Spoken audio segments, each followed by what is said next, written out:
Ang isa sa pinakagusto nako sa atong syudad mga higala mao ang kaabunda sa kinaiyahan. Kanang mobiyahe ra ka og 30 minutes or isa ka oras, pura na ka og naa sa probinsya. Sa kadagan nga pwede nato suruyan sa mga outskirt areas, dili gyud ta mahutdan og kapilian para maka-relax, maka-escape sa kabisi sa trabaho ug ma-re-energize ang kaugalingon aron ready na pud ta makumbati sa mga hagit sa kinabuhi. Pero way atik gyud mga higala. Sama sa akong ginabalik-balikan ang Viper Peak sa Turil. Mga isa ka oras ra gikan sa job off maabot na ka sa peak. Duha ka oras kung maglangay-langay sa trail no.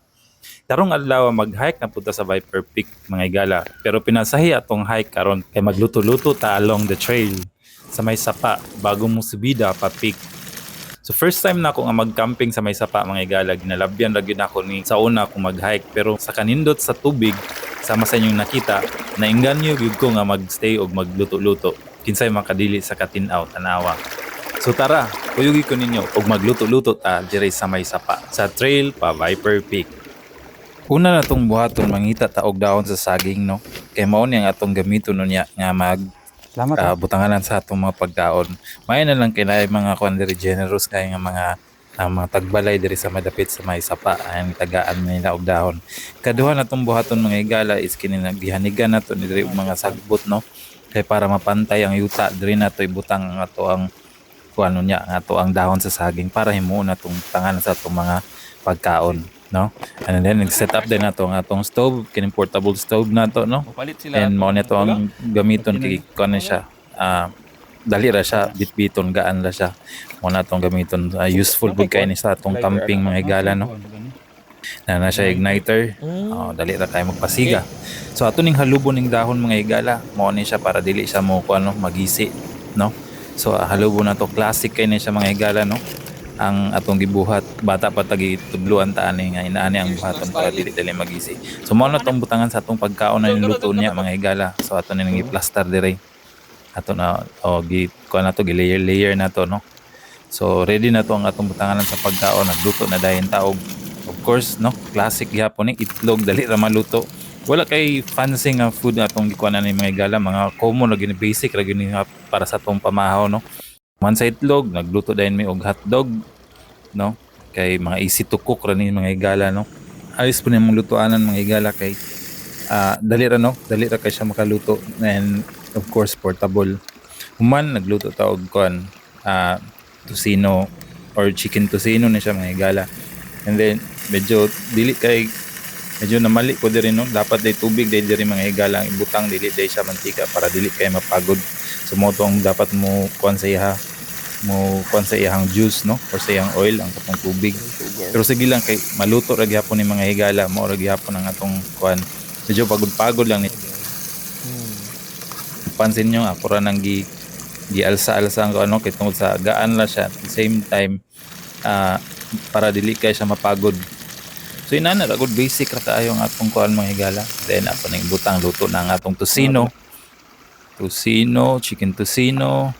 And then takluban nato na siya para dili langawon. So hugasan nato diri kay duol ra sa sapa. Hugasan nato and then mag-prepare na pud na yun ta sa atong mga lamas mga higala para sa atong next na luto no, which is kining corned beef. Gisa-gisa ra gud. Tingnan nato ning kanang mga basic na kuan. So maghiwa na ta diri og kanang kuan, of course din na mawala ang ahos no ug ang bombay. Inana lang and wala na ta nagkuan og tadtaran, kana lang atong bato lang atong gamiton sa pag kuan og lamas. So inana. So actually dili jud kay ko dili jud ko tigluto pero gisingan naton ni kay murag nindot mo pud diri sa sapa magkuan magluto-luto. Lahi ra pud sa feeling mga kanang ikaw mismo ang mag-prepare sa imong pagkaon. So ini ready na siya, init na ang atong pan no. Tangan atong gamayng mantika. Butang ra nako diri sa kuan batuhan sa yuta no para kuan dili mayabo. Gisa-gisa nato diha, ahos butang nato diha. Nana ra mga higala ang atong pamahaw karon. Okay ginagmay. By the way, shout out sa amo ang kuan no, supervisor, si Sir James Labrador. Wow! Privilege kahit ano nga na kauban na to siya kay natay cameraman. Asa man na inyong lata? Asa man na inyong ilabay? So luto na to. Okay ginagmay. And then adjust ginagmay, adjust sa kalayo ginagmay. Ayos po din inaning klase nga lutuan nga gamiton nimo pag mag-hike ka kay aside sa useful siya, portable ra gyud siya. Gaan ra gamay ra kayong box nga gisudlan aning stove mga higala. Luto na tong corned beef. Ready na siya. Oo, luto na. Mao na ang atong kuan, last na tong kuan no sudan no para sa tong pamahaw karon para energize ta para padayon sa tong hike.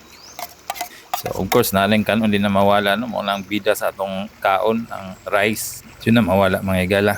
Inato ra gyud kay na and then of course magluto ta magkuanta inita para initag tubig para sa atong kape. Di na mawala di makumpleto ang atong breakfast kung wala tay kape no.